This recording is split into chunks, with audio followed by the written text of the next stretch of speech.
technical difficulties. Like we mentioned, we just shifted this to Zoom in order for more people to be able to jump in on these monthly meetings. So we're more familiar with Teams. We'll get through this and we'll be able to be on top of it. No big deal. But we just want to let you know it is being recorded for anybody who may not be able to participate today, or if you want to go back and reference it, we are recording. So if you have any questions or speak up or anything along those lines, we just want you to know that it will be captured and then publicly posted on our website for anybody to be able to come back and get the information. So that being said, thank you all for being here.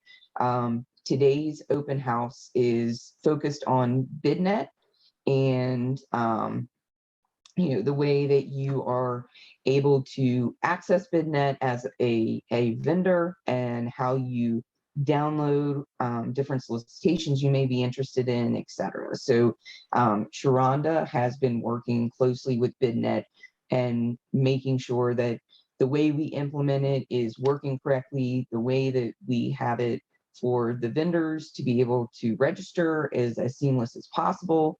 So this did go live 100%, I guess you could say. We'll touch on the pilot part of this, but we are 100% into Bidnet now as of July 1 this year.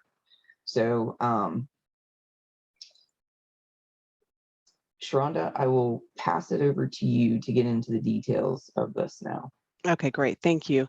Good morning, everyone. My name is Sharonda Baltimore, and I'm the manager of the Division of Central Services, and we handle IT. And so today I'm going to share with you some tips and tricks and how to access Bidnet, how to register, how to download a solicitation, how to respond to a solicitation. And as Melissa mentioned, as we go through, now it's going to be difficult for me because I'm sharing, so I'm not going to be able to see your hands raised. So I'll rely on our staff to help me if you have a question. I think I would prefer you to ask it if there is a question about a particular slide, because you may forget when we get to the end for the full-blown questions. So if you have any question that is easier said than chatted, then please raise your hand, and Bethany or Grace or Melissa, if you want to just interrupt me and I can answer that question, that would be helpful. So first, let me explain what Bidnet is and how we're using it. So if you've worked with us in the past, since the dawn of time, we have accepted solicitation responses to our solicitations in a hard copy format, meaning you would go to our website, you would download the solicitation, you would build your response in whatever word processing software that you had, and then you would physically copy it, print it, get it to our office, whether that was overnight delivery or courier, or you hand delivered it. Years back, we did try to go with the e-bidding solution. It was joint cooperative with a couple of other agencies. Unfortunately, it did not result in a contract, and we intended to regroup, rescope, and reissue another solicitation, joint solicitation. But in the meantime, a little thing known as COVID occurred, which really kind of forced our hand to push or to provide an opportunity for vendors to submit their responses electronically in order to satisfy the safety protocols put by the state and the county. So we were challenged with finding a solution, an e-bidding solution, meaning that everything is done electronically. There are no more printing of documents, which was really necessary in this day and age. A lot of agencies have gone away with the paper-based method. So we all looked around for solutions. We had a very limited amount of time to get it done. Vendors reached out to us with their concerns about having to come into our office physically to drop off the solicitations, and rightfully so. A colleague in a different department reached out to us for Bidnet, about Bidnet, and we looked into it, we researched it, we had meetings about it, and we decided to move forward with a pilot. Now, Bidnet, it is a cloud-based system and it's third-party hosted. It is not a Montgomery County application. It is a free service, meaning it's free for the county to use and free for vendors to use. And I'm going to touch on that free part because there is a caveat to there. We implemented this in the summer of 2020. And we phased in this pilot approach, meaning we didn't just go full blown into releasing all of our solicitations. We wanted to make sure that whatever process we used would meet our needs or our most challenging needs of submitting responses electronically. So we phased in first with RFPs because it didn't require a public bid opening. Then we introduced construction, and then we followed that out with invitation for bid, like Melissa said, this past July. How it's used, because this is not a contracted application, and because we had such a limited amount of time, we wanted to keep this simple. If you're familiar with any kind of e-bidding solution, you know that implementation could sometimes take years. I mean, if you're familiar with Emma, the state's e-bidding, they had a whole 1.5 to 2-year rollout where they had training for several months for vendors and for agencies. We had 2 weeks. So in order for us to reduce confusion and in order for us to make it easier for you as vendors, and because we didn't have that much time for training and what have you, we decided to keep it simple.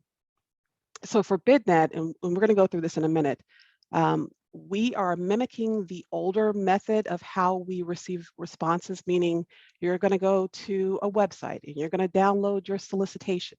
You're going to still create your solicitation, whatever word processing software, but instead of you mailing it or hand delivering or couriering it to us, you're now instead going to upload your response into a website.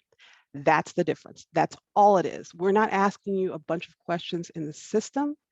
We're not asking you to build your solicitation in the system because we know that that requires a lot of training. And again, we had 2 weeks. This Bidnet is what we're using currently right now. Like I said, it's a pilot. We are looking into more true e-bidding solutions where you would build your solicitation in the system, but we're not there yet. So in the meantime, this is what we're using, and we're keeping it simple so that we don't add any extra confusion and keep it as close as possible to what you've done or how you've handled our solicitations in the past. There's a link we are using on Bidnet, their Maryland Purchasing Group. There's a link in our website. There's also a link to any email notifications you might receive from us. So it's easy for you to go to Bidnet to view our solicitations or to respond to a solicitation. So the first thing, before we even go into registration, before we even get to the point of finding out if you want to, or before you can respond, you need to determine interest. We don't want you to go through the whole process if you're not already registered to go through the registration process just to find out that, hey, I cannot satisfy these needs. There's a very easy and quick way for you to view a full scope summary of a solicitation that we've issued. On our website, on our formal solicitations, and I'm going to pull this over here so you can see it in action. If you're on our main page, if you click on solicitations and contracts, and then again on formal solicitations, you're going to see a list of all the solicitations that we have, and you'll notice that every one of them are mentioning Bidnet. The blue will give you a little bit more details, but what you really want to look at is the scope.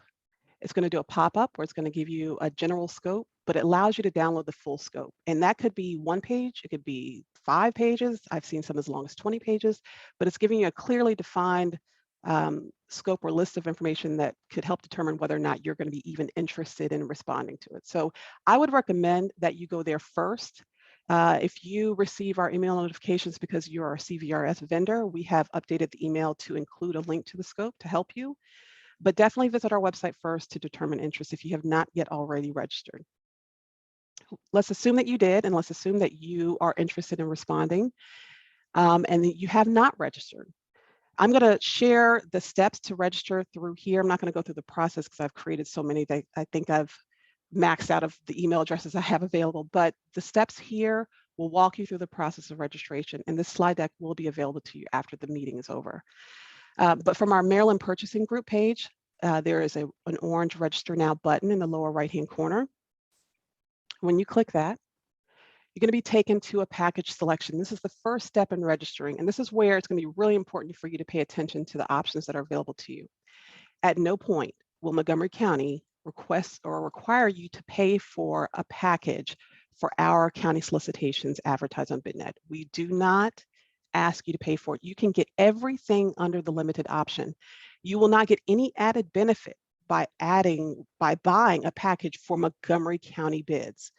The packages you see here give you additional features through Bidnet, But there are no extra bells and whistles with the county by purchasing those. There's nothing you're going to get extra by purchasing these other packages than you would be as limited. Everything is very black and white. We put it out there, you get it, you download, you respond. That's it.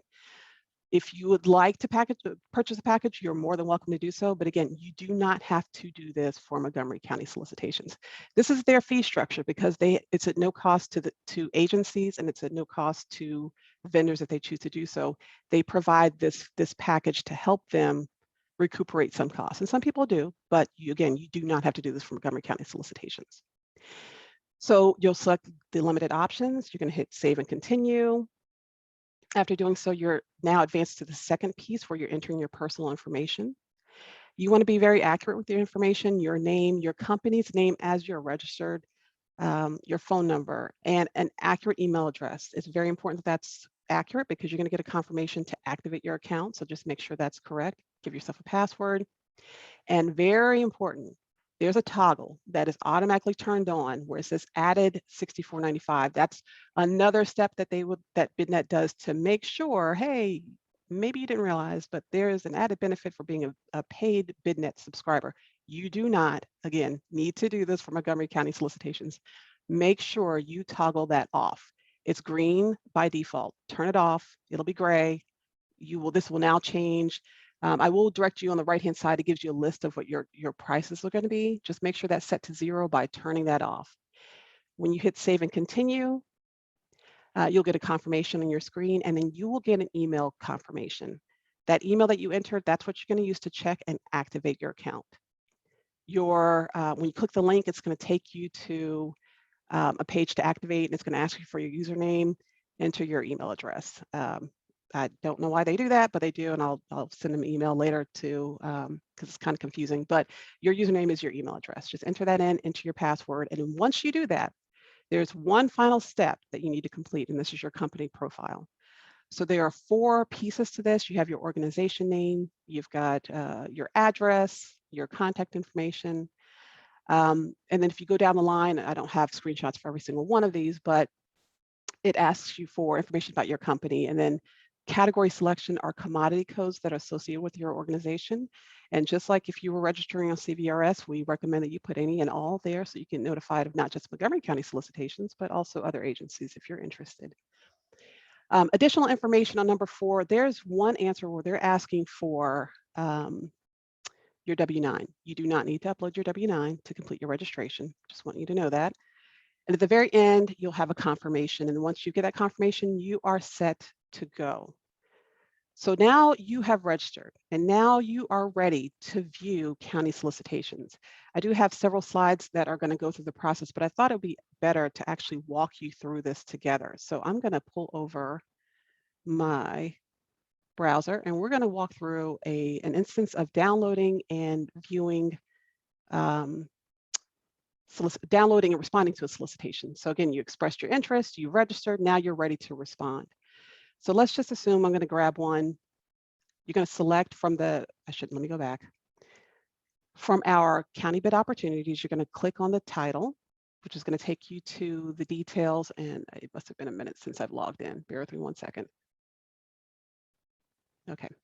If you get this page, this is their landing page for all of their solicitations. And for Bidnet, it's kind of like a crawler. They go out and they pull solicitations from agencies and they list it here to kind of entice you to buy the extra packages. You don't need to do that. If you ever see this page, just click on participating organizations and then select Montgomery County, and it'll take you back to this page. So again, I'm going to select the solicitation. I'm going to select the solicitation. There we go. All right, you can have the basic information about your solicitation here. You can read through that.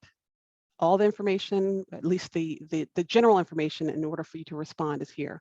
But you'll notice on the left-hand side, you've got a few items in a left vertical navigation. You've got categories, which indicate which commodity codes are associated, the documents. This is our solicitation. This is where you're going to download the solicitation and any attachment. So at this point, you'll click on them to download the PDF version or the Excel version or whatever version format it's in, download to your computer. One other thing I want to mention here is the document request list. This is akin to our bid holders list. So this lists all the vendors that have downloaded at least one document. It doesn't indicate that they've expressed interest to respond, but they've downloaded one document. And that's very similar to what we used to have on our website where we had bid holders. So you can at least see what your competition is, who has at least one document. But again, it does not mean that they are going to respond to the solicitation. So let's assume that I've got everything.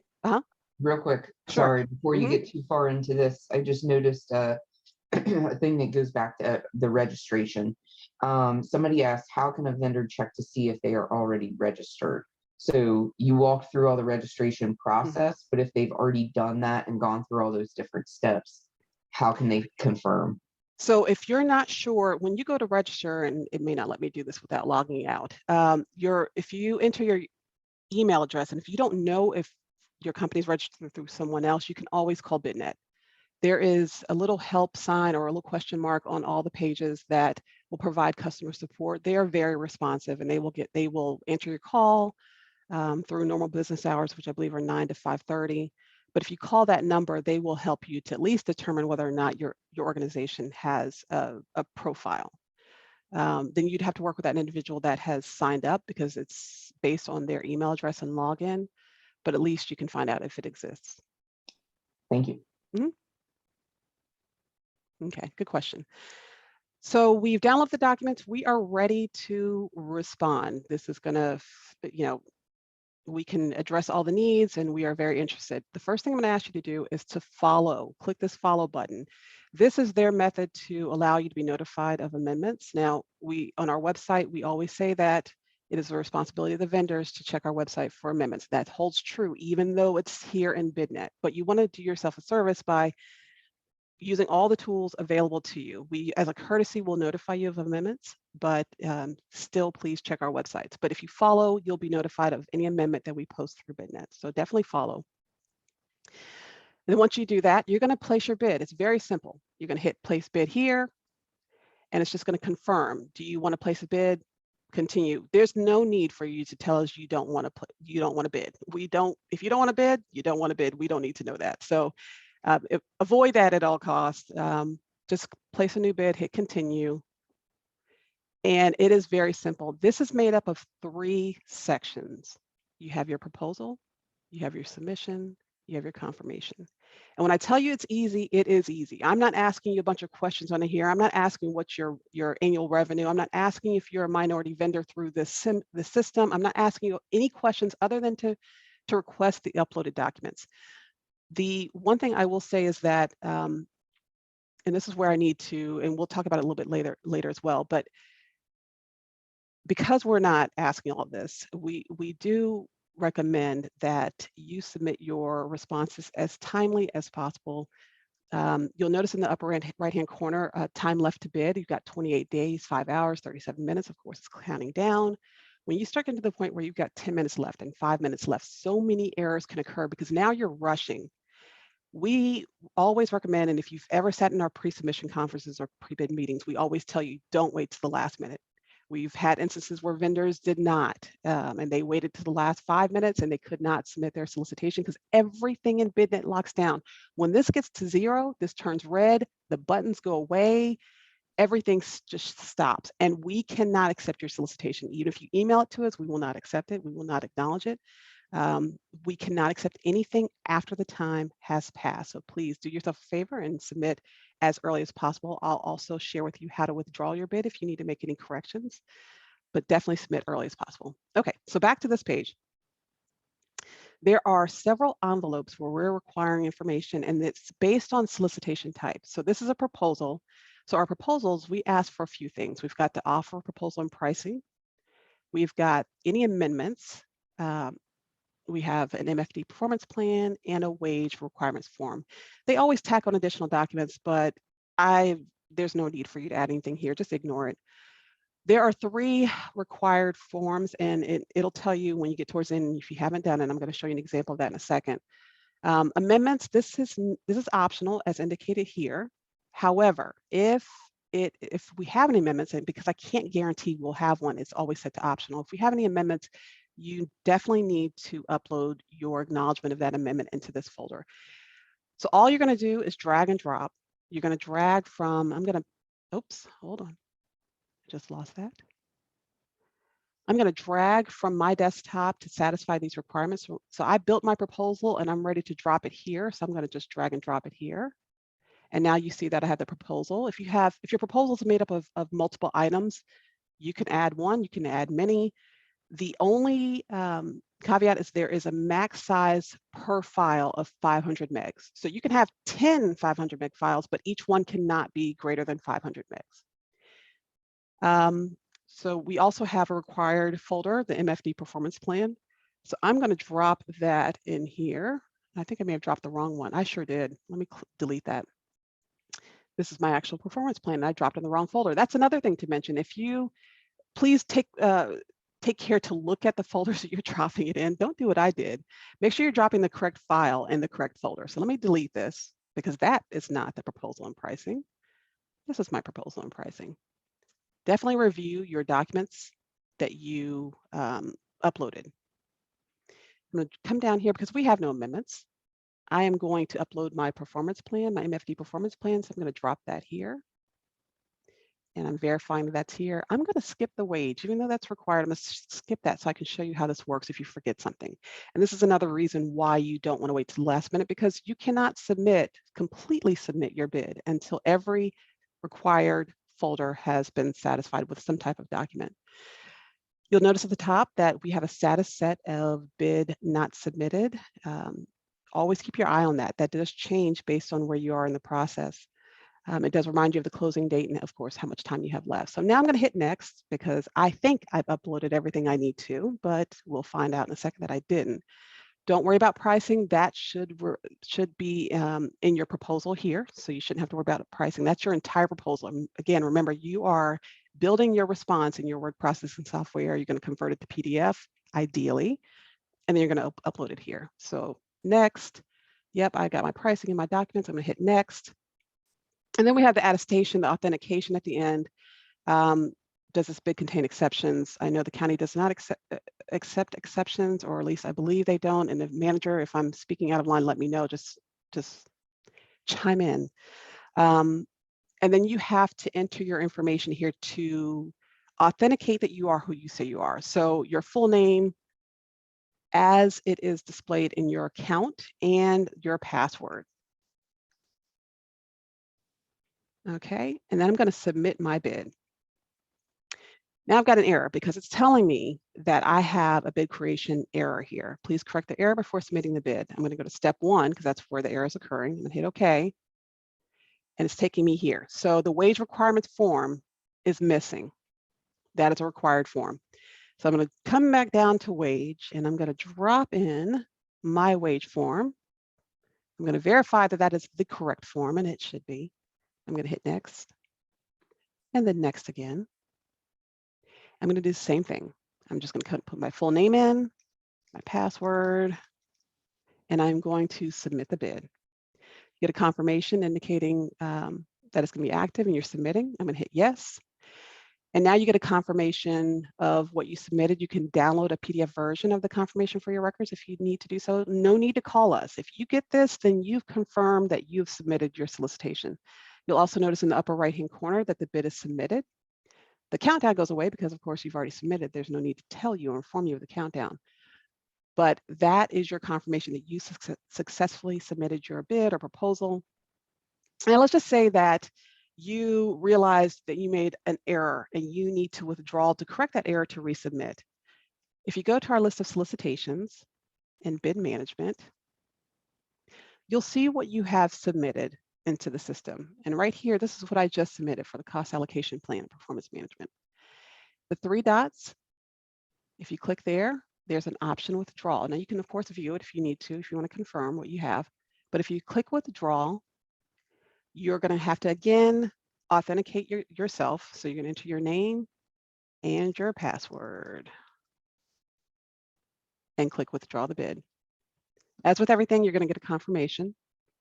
Click yes to move forward, and you're going to get a screenshot of, or a screen confirmation of your withdrawal. You are no longer your proposal or bid is no longer in queue to be open whenever the solicitation opens. So you can always see under bid management the status, and you'll notice that I have 2 withdrawn solicitations since I tested one yesterday. And then you can go back in and you can respond, or you can, resubmit, just following through those steps that I did earlier. Any questions at all about the registration or the downloading and responding to bids before we move forward? Like I said, it's pretty straightforward. We try to keep this simple. You're downloading, you're building, you're uploading. That's it. As you noticed through my demo, I didn't ask a lot of questions. I didn't have to respond to any questions other than the exception list and entering my credentials. But that was it, to make it as easy as possible for you. With that, let's jump back into the presentation so I can cover a few more things. Okay, bear with me as I go through these slides to go back to where we were.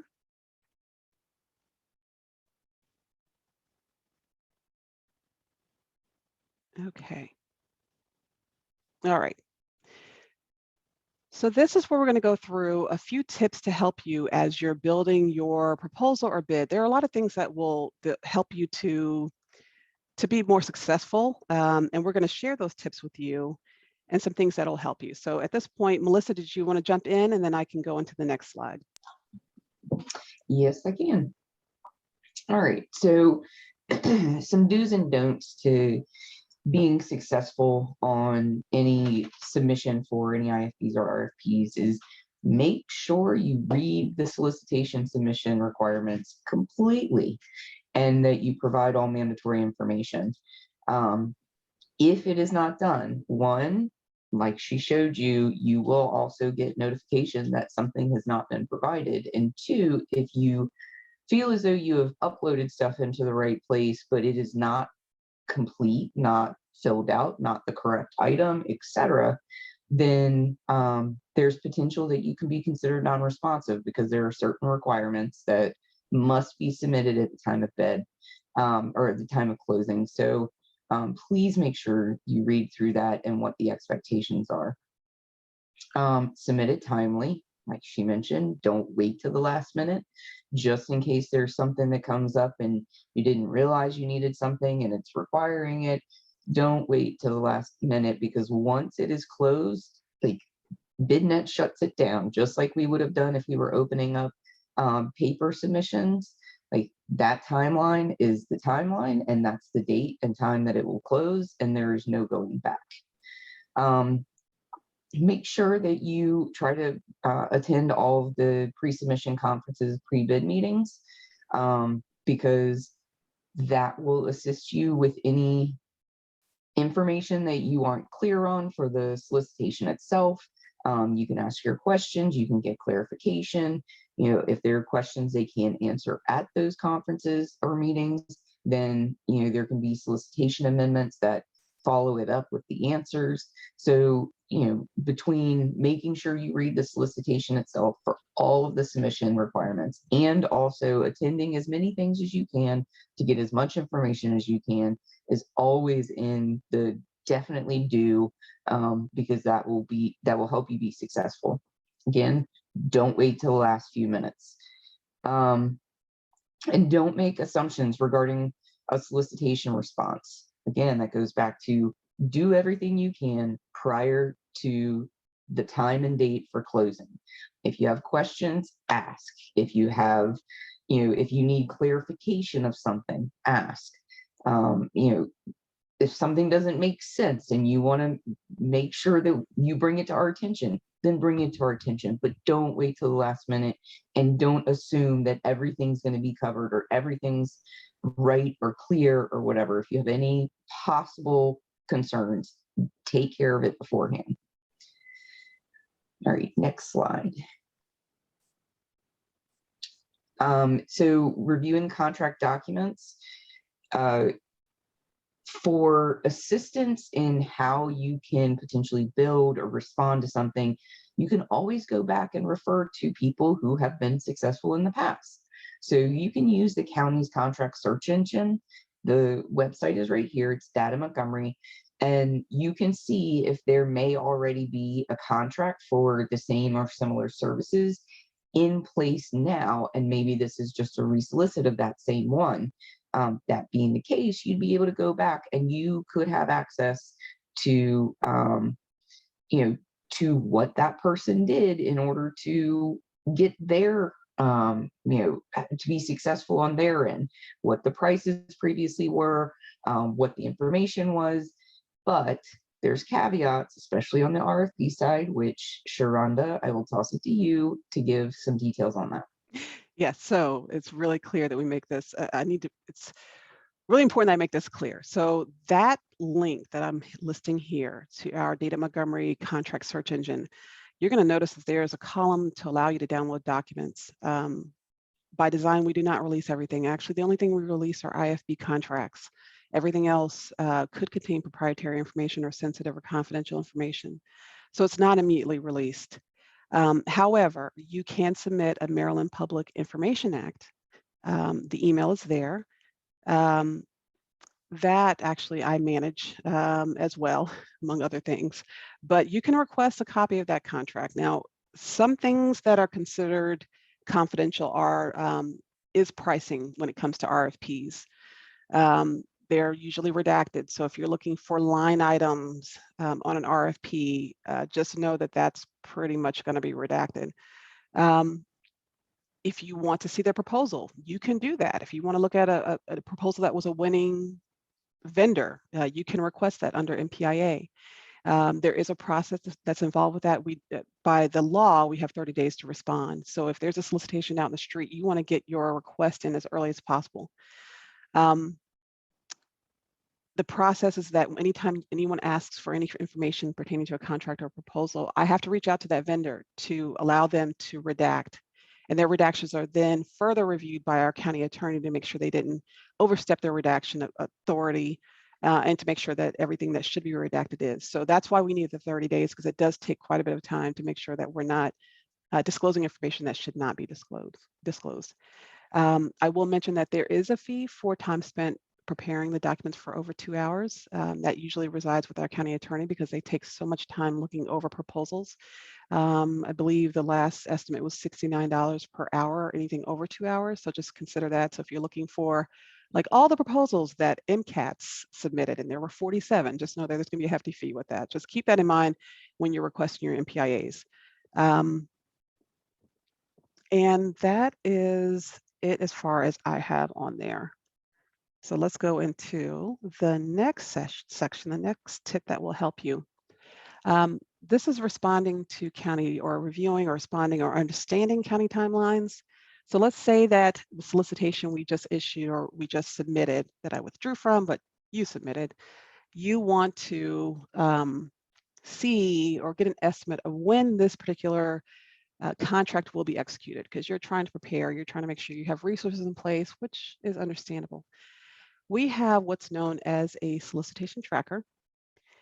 It's on our homepage, it's on our list of applications, it's also on our formal solicitation list. So if you responded to a solicitation, you can look up information for that. So let's say we're looking at 114-3866. If I click the solicitation tracker, 114-3866, I can also put in a description and it'll return, and I may have entered that wrong. Let's see if something pulls up.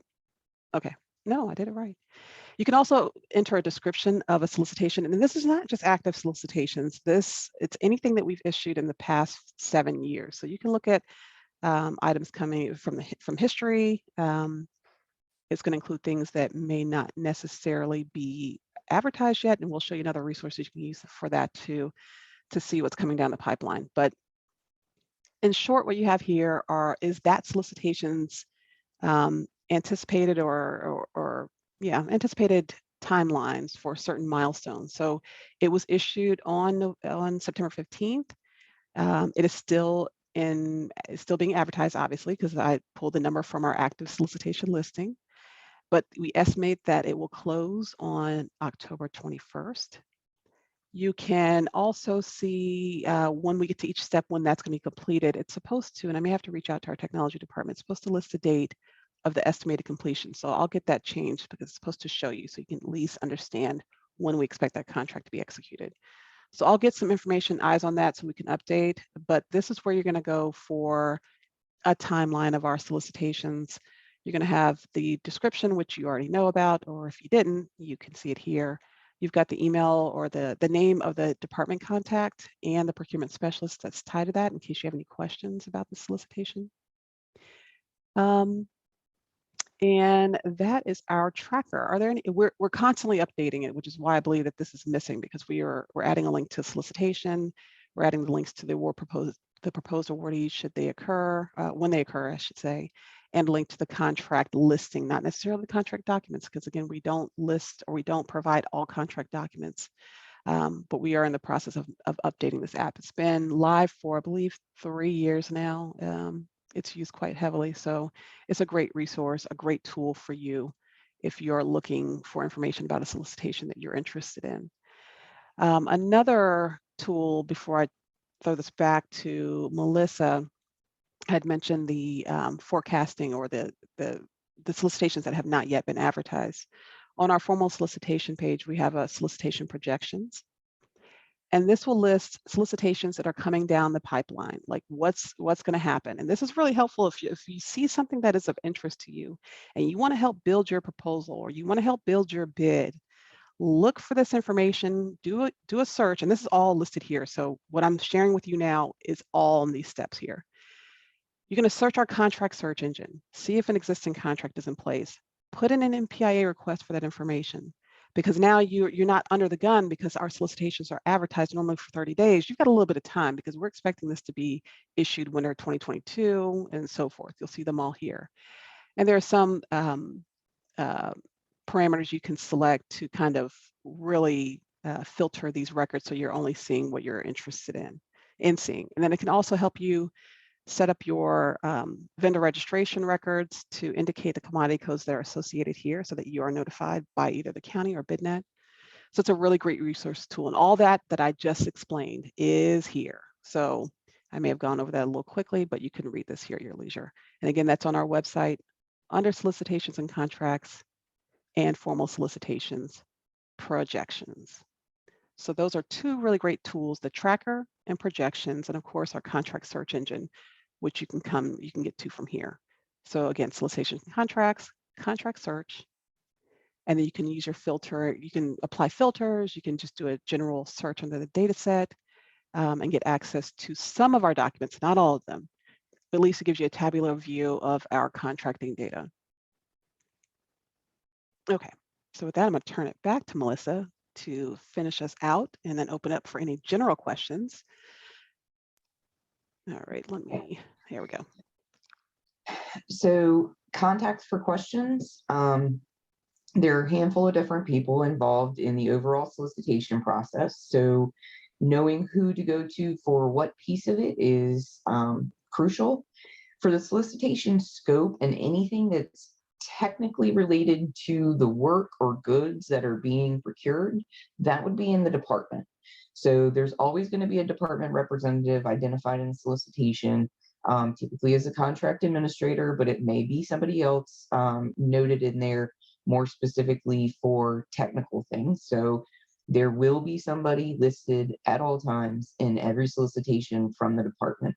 That's who you go to in order to try and get any additional information or ask questions associated to the purpose and need and use of what the solicitation is for. General procurement questions would be the procurement specialist. They are also identified on every solicitation. We have multiple procurement specialists, so it will not necessarily always be the same person. So if you have any questions on the procurement side of things, whoever's listed in the solicitations, who you would reach out to.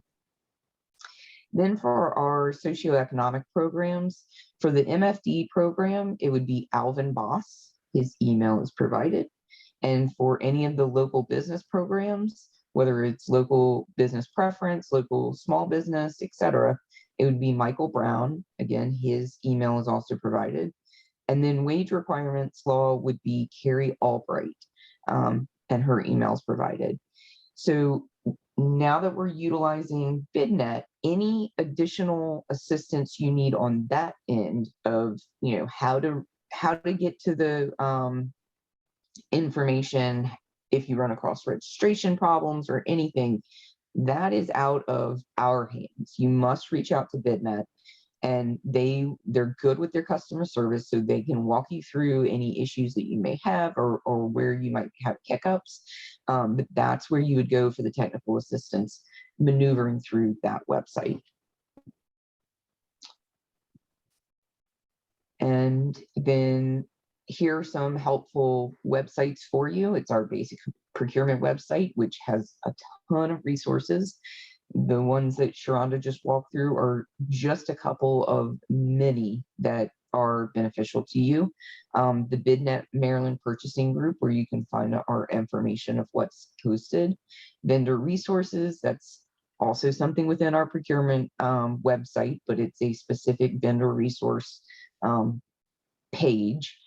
Projection, what she had mentioned and shown you of things that we know are coming down the pipeline. We know they're being worked on. We have estimated timeframes of when they will be advertised. It is not guaranteed that that's going to be the time, because depending on workload, depending upon the status of where it is in the department, where it is in our office, like, it can always be varied. So just understand that's an estimate.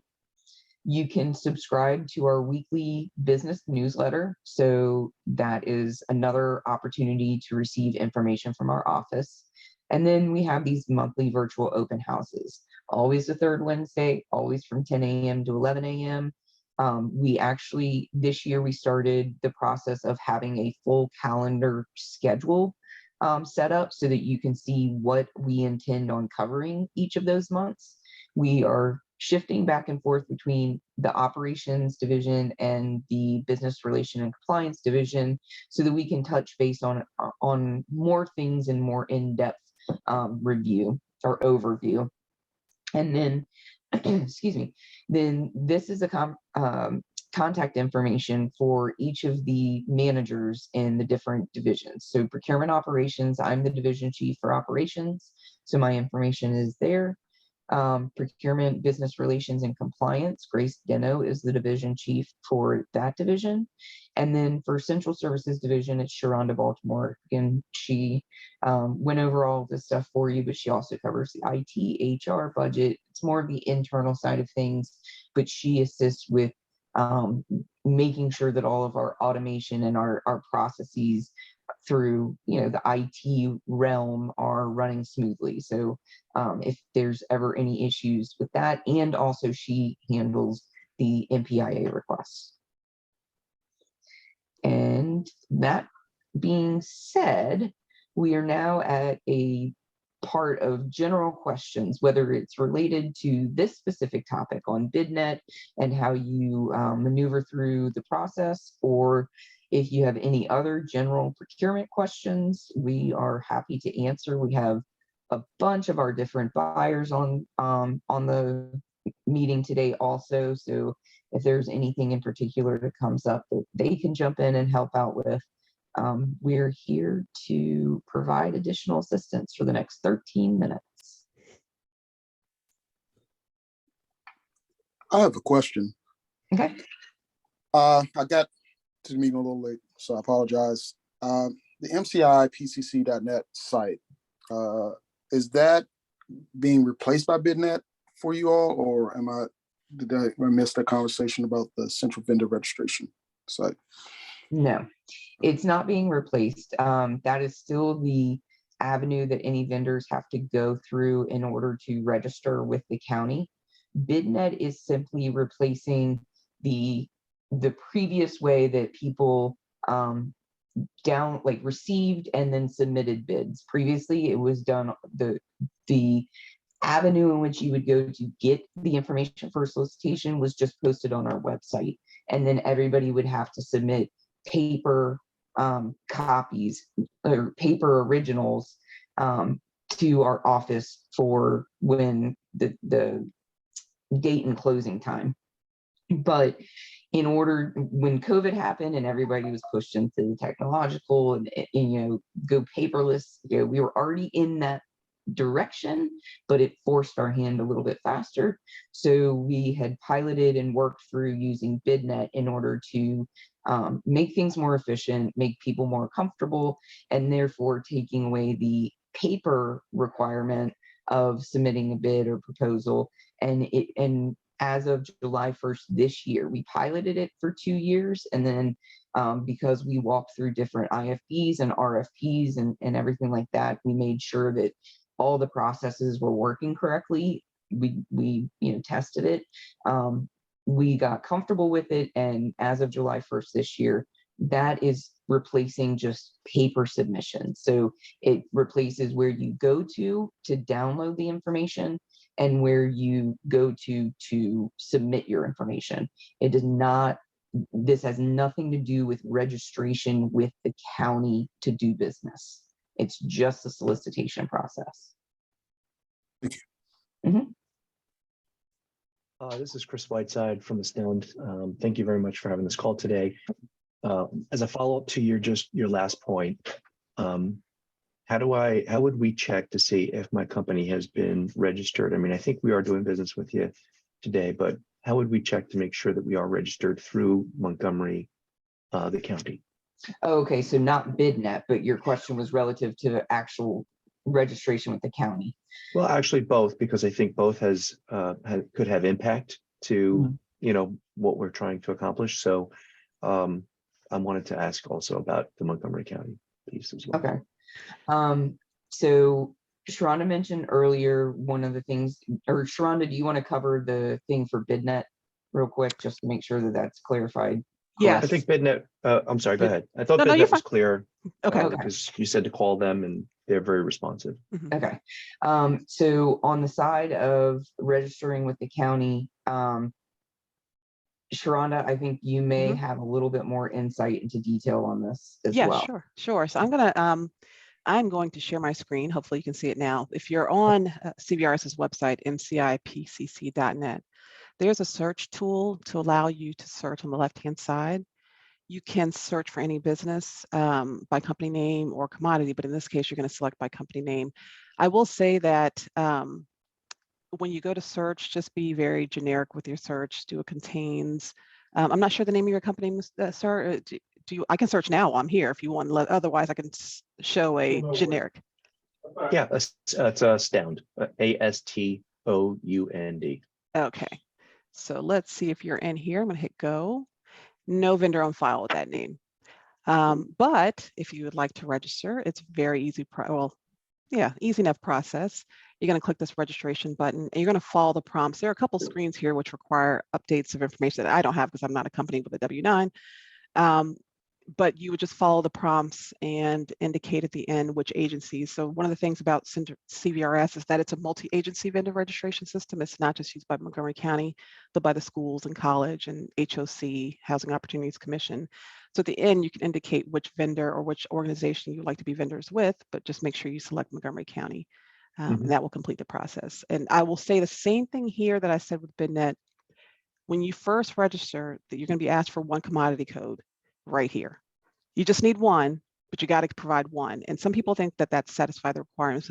But if you're interested in our opportunities, then you're going to want to log back in once you've completed the process and upload as many or select as many that your company provides. So definitely keep that in mind when you're registering. Just blow it up with as many commodities or services that you provide so that you have a better chance of being notified of any opportunities that we put out. Awesome. You actually handled my second part of the question, which is the commodity codes, because I saw that on the solicitation tracker. Okay, yes. Awesome. Thank you so much for this call too. It makes a world of difference to be able to talk with people and see people, helping us with these issues. Absolutely. So, awesome. Thank you. Any other questions?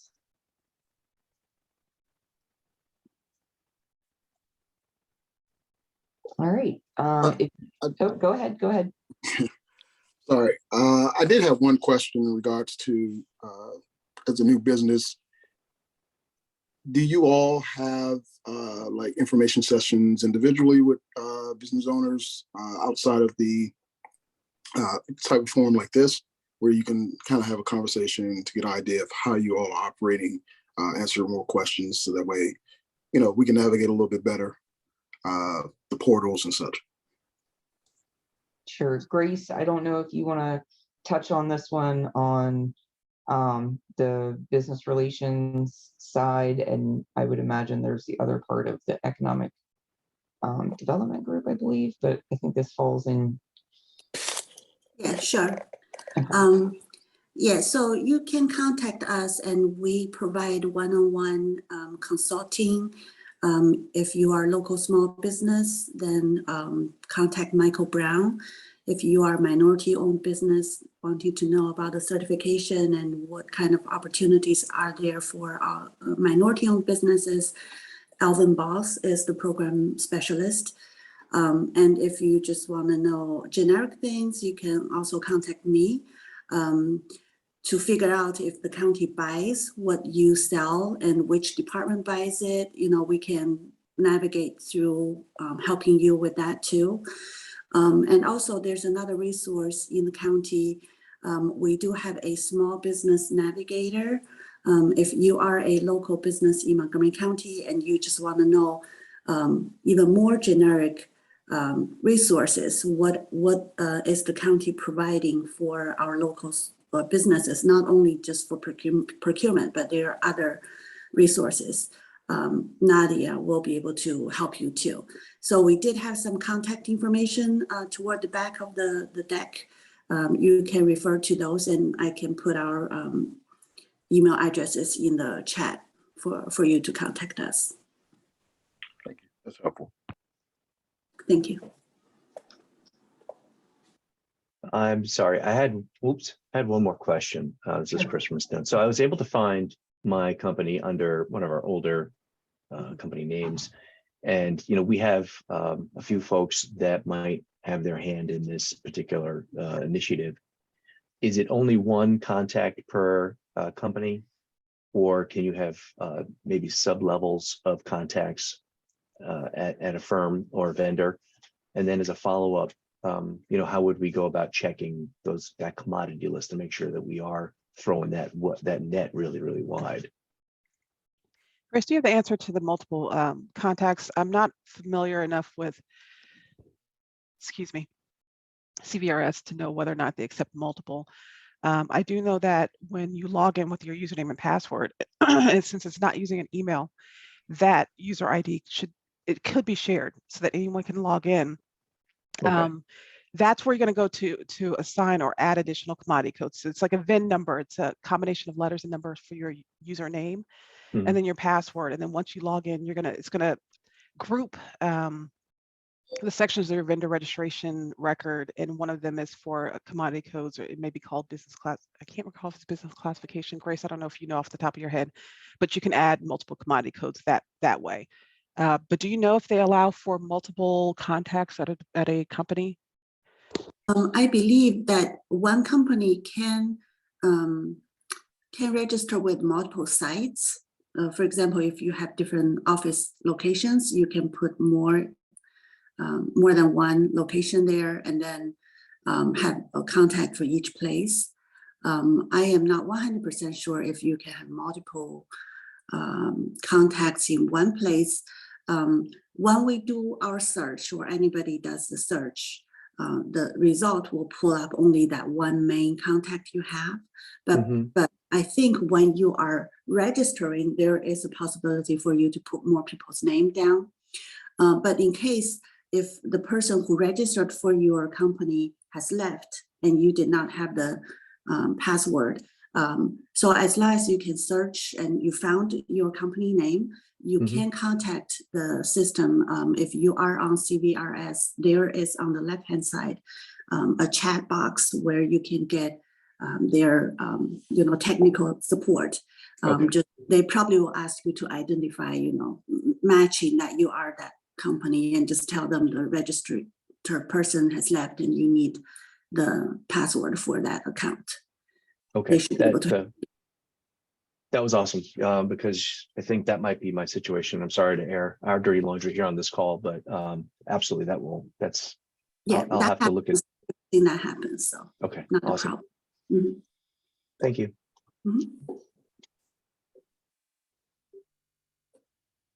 Okay, so we have just a couple minutes. If you have any questions after this, or if you have anybody that maybe you tell about this recording and they watch it and they have questions, they can always reach out to us. Our contact information is provided. So we'd be happy to follow up with any questions or with any answers to questions that may come up after this. So I think other than that, thank you for participating. Hopefully y'all are getting good information out of all of this. And like we said, we'll post this recording on our website in case you want to go back and reference. But thanks for coming, and we hope to see you next week or next month. I apologize. Third Wednesday, 10 a.m. to 11 a.m. And the presentation will be on our homepage. There's a link above in the next few minutes. Thank you all. Thank you. Bye.